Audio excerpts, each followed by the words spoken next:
अस्सलाम वालेकुम स्टूडेंट्स। वो पिछली वीडियो में मैंने थोड़ा सा वीडियो पॉज हो गई थी, जिस वजह से थोड़ा सा प्रॉब्लम आ गया। लेकिन अभी आप लोग देख लीजिए कि इसमें मैं किस तरह से सॉल्व कर रहा हूँ। तो बहरहाल हम थे पिछली वीडियो में जो हम सॉल्व कर रहे थे वो कुछ वेक्टर्स की वैल्यूज़ थी। तो अगर कोई इस वीडियो पे आया तो वो बैक वाली वीडियो, इससे पहले वाली वीडियो ज़रूर देख ले। ठीक है, तो हमने क्या सीखा था, पाइथागोरस थ्योरम लगाया था। उसके ज़रिए हमारे पास ये 9 आंसर आया था, क्योंकि हमने स्क्वायरिंग ऑन बोथ साइड्स करके इसको कैंसिल कर दिया था। ठीक है, और अगर किसी को सही से दिख नहीं रहा है या कोई और प्रॉब्लम है कि उसको इसके स्नैप्स चाहिए, तस्वीरें चाहिए, तो वो मैं वीडियो के डिस्क्रिप्शन में लिंक ज़रूर दूंगा। एमसीक्यू से सॉल्व भी लिंक दूंगा। उसके अलावा मैं इसके जो फार्मूलाज इंपॉर्टेंट पूरी फिज़िक्स के जो हैं वो भी मैं इंशाल्लाह इस डिस्क्रिप्शन में लिंक सेंड कर दूंगा, तो फिर आप लोग उसके ज़रिए देख लीजिएगा। उसके अलावा न्यूमेरिकल्स को इसकी जो तस्वीरें हैं वो भी मैं दे दूंगा। उसके अलावा जो नेक्स्ट हमारे पास अच्छा, मैं ये बताना भूल गया कि ये जो आपके पास जो आंसर आता है वो 9 आया था। तो उसको आप अगर स्क्वायर में करना चाहें तो वो स्क्वायर में भी हो सकता है। ठीक है, आपने इसकी पावर कर दी है। तो उसके बाद क्योंकि वो जो बी था मेरे पास, ठीक है, तो अभी बी स्क्वायर हो गया, वेक्टर बी था, ये बी स्क्वायर हो गया इसकी वजह से। ठीक है, और चलते हैं अगला सवाल। मैंने लिखा नहीं है, डेटा आ गया आपके पास। तो आपने क्या देखा कि सबसे पहले distance between source D is equals to 1.8 centimetre, distance between slides screen is equals to L is equals to 80 centimetre, free space आपको इतना दिया गया है। ठीक है, तो आपने देख लिया तमाम ये जो डाटा दिए गए हैं। ठीक है, हमें इससे काम नहीं है। ठीक है, मैं आपको दोबारा बता रहा हूँ, आपने सवाल पढ़ना है, उसके बाद डायरेक्टली डाटा बनाना है, उसके सिंबल्स देखने हैं। ठीक है, क्योंकि अगर आप ज़्यादा मैं उन स्टूडेंट्स के लिए बात कर रहा हूँ जिनको मुश्किल हो रही है फिज़िक्स पढ़ने में। ठीक है, कि अगर आप लोगों को ज़्यादा प्रॉब्लम हो रहा है ना, आप इन चीज़ों में नहीं पढ़ें, आप डायरेक्टली इसका डाटा भी बना सकते हैं। ठीक है, सिंबल्स लिखकर, तो कोई प्रॉब्लम नहीं होता, क्योंकि आपको फार्मूला आता है। एल आ रहा है, D X sorry delta X आ रहा है, एन आ रहा है, लैम्डा आ रहा है। ठीक है, डेल्टा एक्स आपने देखा कि तमाम ये जो सिंबल्स हैं ये कौन से फार्मूले में आते हैं। तो आपको एक फार्मूला याद है, delta X is equals to N lambda L del upon D. ठीक है, तो आपने फार्मूला देख लिया। अब इस फार्मूले के अंदर आप देखिए कि आपको मालूम क्या करना है, लैम्डा मालूम करना है। तो जो आपको मालूम करना होता है आप उसको अलग रखते हैं। ठीक है, ये एक टेक्निक होती है। क्या टेक्निक होती है? जिसको मालूम करना है उसको अलहदा रखना, याद रखिएगा। जिसका भी आपको आंसर चाहिए उसको आपने अलहदा रखना है, अलग करके रखना है। तो डी है ऊपर जाके मल्टीप्लाई हो जाएगा, एन और एल है नीचे जाके डिवाइड हो जाएगा। तो क्या हो जाएगा, इधर लैम्डा बच जाएगा। ठीक है, अगर मेरी बात समझ नहीं आई तो उसको रिपीट कर लीजिएगा। आपने फार्मूला बना लिया इस तरह से, लैम्डा को अलग करके रख दिया जिसका आंसर चाहिए था। उसके बाद आपने वैल्यूज़ वगैरह पुट करके इसका आंसर निकाल लिया है। इसका आंसर आपका सेंटीमीटर में आया था, लेकिन आपको उसको मीटर में करना है। तो 70 का काटने के लिए आपको 100 से डिवाइड करना है, सिंपल सी बात है। ठीक है, मैं जल्दी जल्दी इसलिए बना रहा हूँ क्योंकि वीडियो बहुत लंबी हो जाती है। पिछली वीडियो भी तकरीबन 8 मिनट की बन गई थी। तो यहाँ पर देख लीजिए, आपको टेम्परेचर 1 दिया हुआ है, टेम्परेचर 2 दिया हुआ है। दोनों टेम्परेचर को आपने 273 के साथ प्लस करना है, क्योंकि आपको आंसर केल्विन में चाहिए। ठीक है, स्पीड ऑफ साउंड आपको दिया गया है 332। तो आपने क्या करना है कि स्पीड ऑफ साउंड मालूम करना है। पहले एक टेम्परेचर का, फिर दूसरे टेम्परेचर का स्पीड ऑफ साउंड मालूम करना है। तो आपने सबसे पहले ये फॉर्मूला लिखना है। आप चाहें तो डायरेक्टली इस स्टेप से शुरू कर सकते हैं, ये स्टेप चाहें तो आप स्किप कर सकते हैं, लेकिन मैंने समझाने के लिए लिख दिया है कि T1 में आपने 273 को ऐड किया, इधर T2 में आपने 273 को ऐड किया। उसके बाद आपको आंसर मिल जाता है 322, क्योंकि यह काम आप पहले कर चुके हैं डाटा के अंदर ही। ठीक है, तो इस तरह से आपके आंसर आ जाता है। ये अंडर रूट लगाइए और इस तरह से इसका आंसर निकालिए। नेक्स्ट,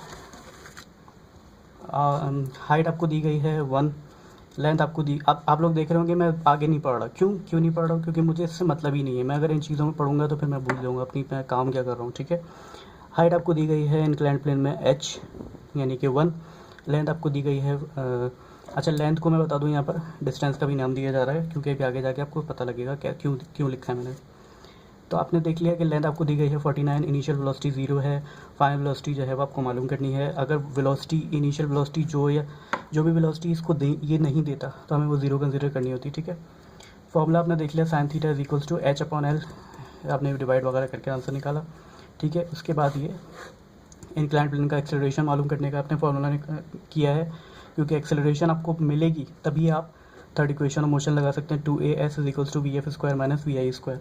ठीक है, सेकंड इक्वेशन ऑफ मोशन इसमें नहीं लगेगी, कुछ स्टूडेंट्स इसमें लगाने की कोशिश करते हैं तो आप भटक जाएंगे। ठीक है, और सेकंड इक्वेशन ऑफ मोशन क्योंकि s is equals to V I T plus 1/2 square है, लेकिन ये इक्वेशन आप लगाएंगे तो a की जगह पर आपने ये वैल्यू पुट कर दी है, s की जगह पर पुट कर दी है, वगैरह वगैरह। ठीक है, इस तरह से आपके पास इसको मल्टीप्लाई करके आंसर आ चुका है वी एफ स्क्वायर। और एक चीज़ और भी ध्यान में होनी चाहिए बच्चों के, कि बच्चे कहते हैं सर आप इधर लेकर आ गए तो ये माइनस में क्यों नहीं हुआ। तो भाई ये उधर नहीं लेकर आया मैं, ये मैं उस सेंस में लेकर नहीं आया हूँ। ये मैंने क्या किया है कि अलहदा है, आपको बस ध्यान क्या देना है कि ये एक साइड पर है और ये अदर साइड पर है, ठीक है। वो लेफ्ट हैंड साइड पर और राइट हैंड साइड पर वो एक ही बात है। आंसर लेकिन जो आपका आए ज़्यादा बेहतर ये रहता है क्या, जो आपका जो आंसर आना चाहिए वो लेफ्ट हैंड साइड पर, ठीक है, इसका आंसर आना चाहिए। मेरे ख्याल में एक और भी न्यूमेरिकल है, तो वो शायद मुझसे रह गया है, मैंने अभी लिखा नहीं है, मैं आगे वही देख रहा था, तो मैंने वो न्यूमेरिकल लिखा नहीं। तो बहरहाल अगर आपको वीडियोस पसंद आई है तो फिर उसको लाइक कीजिए और सब्सक्राइब कीजिए, उसको आगे शेयर कीजिए। दूसरी बात यह है कि इसके जो तमाम फार्मूलाज़ हैं वो आप इसके ज़रूर देखिए, याद कीजिए, ठीक है, जो मैं डिस्क्रिप्शन में लिंक दे दूँगा।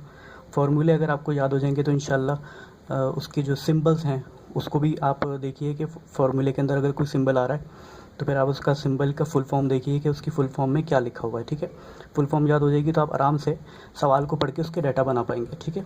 और डाटा बना लिया तो जैसे मैंने आपको कहा ही है कि आप डाटा जैसे अगर आपने बना लिया तो फिर आप फार्मूले को पहचान सकेंगे कि कौन सा फार्मूला इसमें लगना चाहिए, ठीक है। इसी तरह से जब आप फार्मूला पहचान लेंगे तो फिर आपको ईज़ी हो जाएगा कि आप सॉल्यूशन कर सकें, ठीक है। सॉल्यूशन के बाद जो अगली बात बतानी है वो ये है कि MCQs मैंने सॉल्व जो हैं वो इस डिस्क्रिप्शन में दे दिए हैं लिंक, उसको भी देख लीजिएगा। और सेकंड थिंग इज़ दैट कि आपको जो गैस पेपर मैं दूंगा तो उसकी तैयारी किस तरह से करनी है टारगेटेड पेपर की, वो मैं आप लोगों को बता दूं। कि आप लोगों ने सबसे पहले तो थीम समझ लेना है कि इस दफ़ा का जो बोर्ड का थीम है वो कुछ इस तरह से है कि आपको रिड्यूस सिलेबस से तैयारी करनी थी, ठीक है। तो आपका रिड्यूस सिलेबस ऑलरेडी काफ़ी शॉर्ट है, ठीक है, उसमें आपको ज़्यादा कोई जांच पड़ताल करने की ज़रूरत नहीं है। तो आपको सिर्फ सिंपल ये करना है कि अगर आप लोग मेरा टारगेट पेपर फॉलो नहीं भी कर रहे तो मैं आप लोगों को तरीका बता रहा हूँ जो फॉलो किया जाता है, और ये तमाम सब्जेक्ट्स के लिए हैं, ठीक है।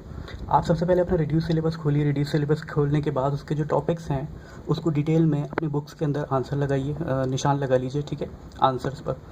उसके बाद जो है वो बुक्स हैं जो मतलब जो गाइड बुक्स होती हैं, ठीक है, जो गाइड बुक्स होती हैं या मॉडल टेस्ट पेपर्स जिसको हम कहते हैं ना। एक तो मॉडल पेपर वो होता है जो आपको बोर्ड की तरफ से दिया जाता है, वो नहीं, जो मैं मॉडल टेस्ट पेपर्स की बात कर रहा हूँ, जो गाइड बुक होती है, ठीक है। तो आपने गाइड बुक खोली, इसके अंदर अपने निशानात लगा लिए, ठीक है।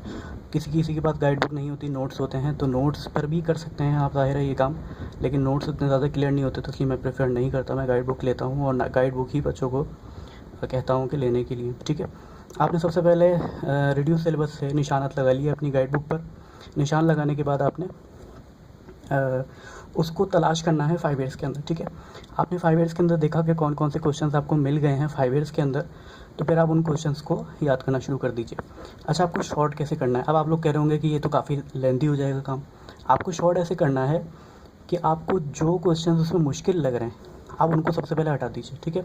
आपने उन क्वेश्चंस को हटा दिया कि वो तो मुझे क्वेश्चन बहुत ज़्यादा मुश्किल लग रहे हैं, तो फिर आपने जब उन क्वेश्चंस को हटा दिया है जो आपको मुश्किल लग रहे हैं, तो फिर वो ऑटोमेटिकली आपका एक सिलेबस शॉर्ट हो जाएगा, ठीक है।